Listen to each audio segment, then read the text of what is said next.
నువ్వు దేవుని తట్టు తిరిగి కన్నీరు కారుస్తున్నావు, వరపడుతున్నావు. నువ్వెవరో నాకు తెలియదు. చిన్న బిడ్డవు కావచ్చు, గొప్ప దైవజనుడు కావచ్చు. ఏ విషయం దుఃఖపడుతున్నావు, ఏ విషయం కన్నీరు గారుస్తున్నావు, ఏ పాయింట్ మీద దుఃఖం వస్తుంది? మనుషుల వైపు చూడలేక గోడ వైపు తిరిగి, మనుషుల మధ్య అడవలేక కిటికీ వైపు తిరిగి నువ్వు కన్నీరు పెట్టుకుంటూ మొర పెడుతూ ప్రార్థన చేస్తున్నావే. నేను ప్రార్థిస్తున్న దేవుడు, నేను ఆశ పెట్టుకున్న దేవుడు, నేను నమ్ముకున్న దేవుడు, నేను ప్రకటిస్తున్న దేవుడు కన్నీరు గార్చి ప్రార్థన చేసేవారు.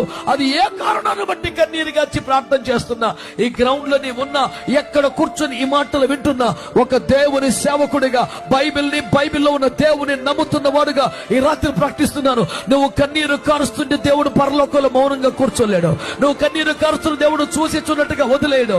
నువ్వు కన్నీరు కారుస్తుంటే దేవుడు పెడచెవిని పెట్టలేడు, దాటిపోలేడు.